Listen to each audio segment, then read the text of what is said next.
greatest opportunity in maybe 47 years right now. That's why pressure's on, and God's been raising up people all over this country to stand up. And the thing is that most people don't realize is that the church is the answer. It's not the government or politicians, it's the church. It's when we wake up to the light and say, no, we're not going to stand for this. We're going to stand for what God wants. The homosexuals have only 2% of the population, and yet they persecute Americans. According to the Pew Foundation, we have over 70% of churches, and we can't do anything. And the reason is because the church is full of sin.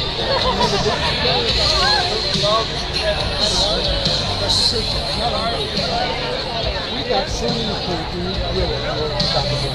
We have to repent. We have to seek God. We have to bear fruit.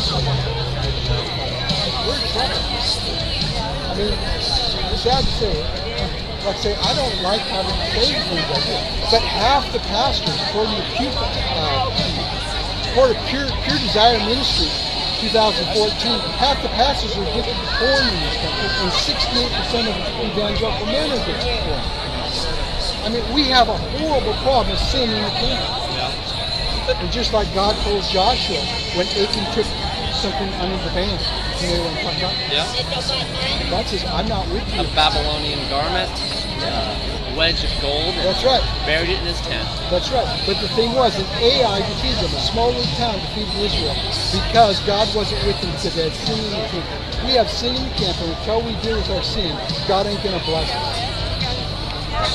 Well, I'll join you in praying that God changes America and we no longer allow legalized abortion. Thank you for your But how does he change America? Because I was challenged by that same thing until I got together with these crazy guys. I was challenged with the same thing. How does God work? How does God change America? I think you just look at 2,000 years. How did the Roman Empire change? How do countries change? Through the preaching of the gospel. The gospel of Jesus Amen. Christ. So we have to get out. Transformed hearts. Amen. You can't legislate morality. You can't force it on people. They'll do what they want. Well, everybody legislates morality. It just depends on what morality. Yeah, but it doesn't. You don't change somebody's heart. No. So that's the law, right? Right. What the law could not do, Jesus Christ did do. Amen. Because he gives us a new heart. Right. He takes away our heart of flesh, gives us a heart of takes away our heart of stone, gives us a heart of flesh. Through the preaching of the gospel. Hear and feel his spirit. Right. So, new covenant. Oh, absolutely. Jeremiah 33. Amen. But it's through the preaching of the gospel. That means that you and I need to be out. And as I said, I was challenged by that. I was never out until 4 years ago. And when God impacted my heart, because it is through that preaching. We need to pray, for sure. But prayer by itself is useless because we're being disobedient to what God has called us to do, to go into all the world and make disciples, teaching them all that he commanded. And so if we're not doing that and we're just saying, Lord, change the nation, well, he's hearing a hollow prayer because he's not being able to use us to go into the culture. So we need to be able to go into the culture. We know when, where, and how children are being murdered, and Christians don't show up. We know that there's a sodomite parade today in Roseburg, and Christians won't show up. We know that there's all these things in our culture going on, and we won't show up and preach the life-saving gospel. We want to say, well, come into my building, and then maybe you'll hear a message.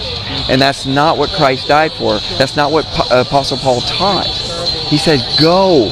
He says, follow after me. Look what I'm doing. I'm sending you out by twos. Or look what I'm doing. I'm going into all these places, and I'm going to be beaten, and I'm going to be stoned, and I'm going to be shipwrecked, and all these things, all this persecution, and all this suffering will come upon you if you follow me. There's no suffering.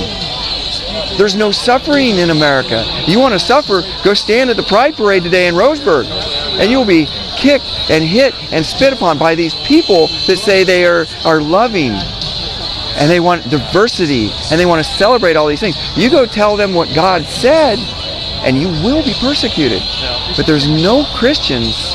There's not many Christians today in America. I just got back from Turkey and Greece, and I was cut to the heart. I went to the 7 churches of Revelation, and I stood in those places going, God, these were men that stood in the face of the Roman Empire, that stood in the face of the Jews and the Sanhedrin and all these people, and were stoned and were beaten. And they said, you know what? God's in charge. Amen. And I know that's where your heart Keep it is. up. But Yeah. come join us. You know the people down here in this area, Yeah. John and the rest of them. Come join them. God bless you. God bless you. Like, that's gonna work. We did that in Pride. They said, nope, can't come across the bridge. Like, sorry, we're coming across the bridge. We're gonna stand here. And they wouldn't let us go any farther. I went, okay, well, I'm not gonna